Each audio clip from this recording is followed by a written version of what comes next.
White Ship by H.P. Lovecraft. I am Basil Elton, keeper of the North Point light that my father and grandfather kept before me. Far from the shore stands the gray lighthouse, above sunken slimy rocks that are seen when the tide is low, but unseen when the tide is high. Past that beacon for a century have swept the majestic barquettes of the seven seas. In the days of my grandfather there were many. In the days of my father not so many. And now there are so few that I sometimes feel strangely alone, as though I were the last man on our planet. From far shores came those white-sailed argosies of old. From far eastern shores where warm suns shine and sweet odors linger about strange gardens and gay temples. The old captains of the sea came often to my grandfather and told him of these things, which in turn he told to my father, and my father told to me in the long autumn evenings when the wind howled eerily from the east. And I have read more of these things, and of many things besides, in the books men gave me when I was young and filled with wonder. But more wonderful than the lore of old men and the lore of books is the secret lore of ocean. Blue, green, gray, white or black, smooth, ruffled, or mountainous, that ocean is not silent. All my days have I watched it and listened to it, and I know it well. At first it told to me only the plain little tales of calm beaches and near ports, but with the years it grew more friendly and spoke of other things. Of things more strange and more distant in space and in time. Sometimes at twilight the gray vapors of the horizon have parted to grant me glimpses of the ways beyond, and sometimes at night the deep waters of the sea have grown clear and phosphorescent to grant me glimpses of the ways beneath. And these glimpses have been as often of the ways that were and the ways that might be, as of the ways that are, for ocean is more ancient than the mountains, and freighted with the memories and the dreams of time. Out of the south it was that the white ship used to come when the moon was full and high in the heavens. Out of the south it would glide very smoothly and silently over the sea. And whether the sea was rough or calm, and whether the wind was friendly or adverse, it would always glide smoothly and silently, its sails distant and its long strange tiers of oars moving rhythmically. One night I espied upon the deck a man, bearded and robed, and he seemed to beckon me to embark for fair unknown shores. Many times afterward I saw him under the full moon, and ever did he beckon me. Very brightly did the moon shine on the night I answered the call, and I walked out over the waters to the white ship on a bridge of moonbeams. The man who had beckoned now spoke a welcome to me in a soft language I seemed to know well, and the hours were filled with soft songs of the oarsmen as we glided away into a mysterious south, golden with the glow of that full, mellow moon. And when the day dawned, rosy and effulgent, I beheld the green shore of far lands, bright and beautiful, and to me unknown. Up from the sea rose lordly terraces of verdure, tree-studded, and shewing here and there the gleaming white roofs and colonnades of strange temples. As we drew nearer the green shore, the bearded man told me of that land, the land of Zar, where dwell all the dreams and thoughts of beauty that come to men once and then are forgotten. And when I looked upon the terraces again I saw that what he said was true, for among the sights before me were many things I had once seen through the mists beyond the horizon and in the phosphorescent depths of ocean. There too were forms and fantasies more splendid than any I had ever known. The visions of young poets who died in want before the world could learn of what they had seen and dreamed. But we did not set foot upon the sloping meadows of Zar, for it is told that he who treads them may never more return to his native shore. As the white ship sailed silently away from the templed terraces of Zar, we beheld on the distant horizon ahead the spires of a mighty city.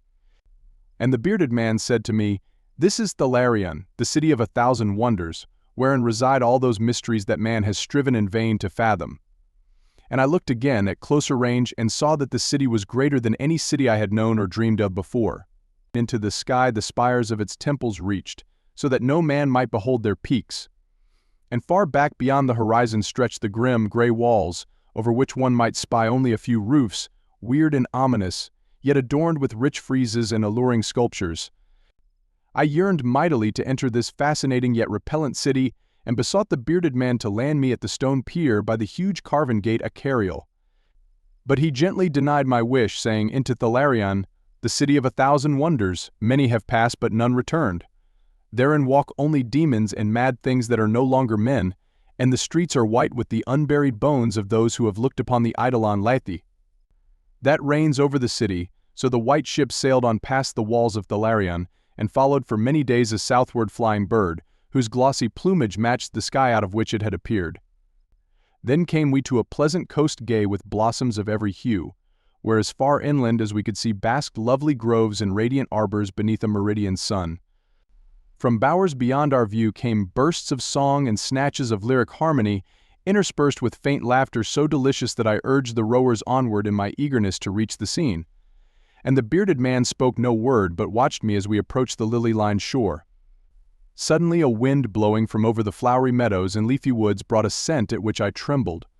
The wind grew stronger, and the air was filled with the lethal, charnel odor of plague-stricken towns and uncovered cemeteries.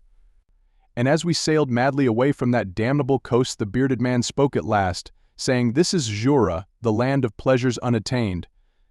So once more the white ship followed the bird of heaven, over warm, blessed seas fanned by caressing, aromatic breezes. Day after day and night after night did we sail, and when the moon was full we would listen to soft songs of the oarsmen, sweet as on that distant night when we sailed away from my far native land. And it was by moonlight that we anchored at last in the harbor of Sona-Nyl, which is guarded by twin headlands of crystal that rise from the sea and meet in a resplendent arch. This is the land of fancy, and we walked to the verdant shore upon a golden bridge of moonbeams. In the land of Sona-Nyl there is neither time nor space, neither suffering nor death, and there I dwelt for many aeons. Green are the groves and pastures, bright and fragrant the flowers, blue and musical the streams, clear and cool the fountains, and stately and gorgeous the temples, castles, and cities of Sona-Nyl. Of that land there is no bound, for beyond each vista of beauty rises another more beautiful. Over the countryside and amidst the splendor of cities can move at will the happy folk, of whom all are gifted with unmarred grace and unalloyed happiness. For the aeons that I dwelt there I wandered blissfully through gardens where quaint pagodas peep from pleasing clumps of bushes and where the white walks are bordered with delicate blossoms.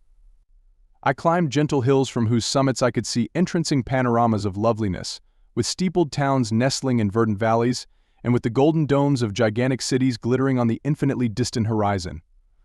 And I viewed by moonlight the sparkling sea, the crystal headlands, and the placid harbor wherein lay anchored the white ship. It was against the full moon one night in the immemorial year of Tharp that I saw outlined the beckoning form of the celestial bird and felt the first stirrings of unrest.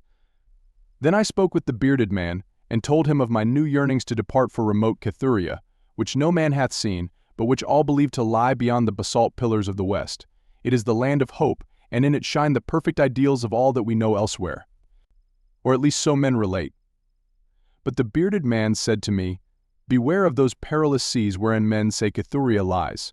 In Sona-Nyl there is no pain nor death, but who can tell what lies beyond the basalt pillars of the west?" Natheless, at the next full moon I boarded the white ship, and with the reluctant bearded man left the happy harbor for untraveled seas. And the bird of heaven flew before, and led us toward the basalt pillars of the west, but this time the oarsmen sang no soft songs under the full moon.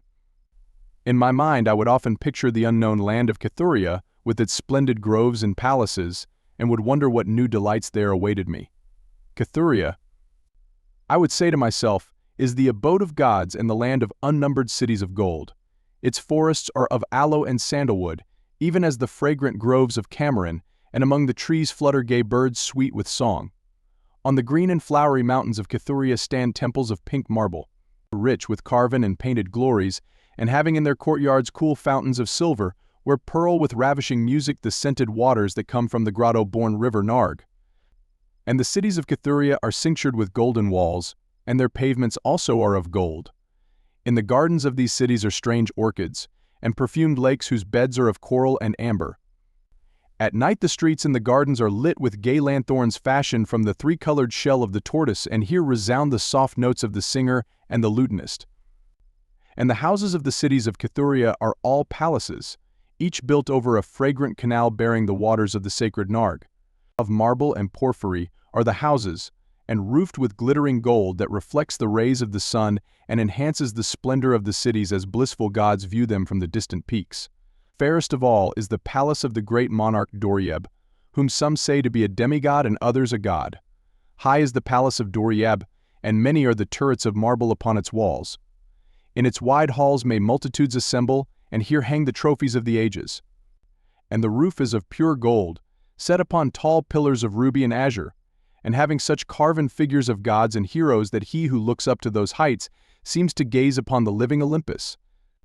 and the floor of the palace is of glass, under which flow the cunningly lighted waters of the Narg, gay with gaudy fish not known beyond the bounds of lovely Cathuria. Thus would I speak to myself of Cathuria, but ever would the bearded man warn me to turn back to the happy shores of Sona-Nyl. For Sona-Nyl is known of men, while none hath ever beheld Cathuria. And on the 31st day that we followed the bird, we beheld the basalt pillars of the west. Shrouded in mist they were, so that no man might peer beyond them or see their summits, which indeed some say reach even to the heavens.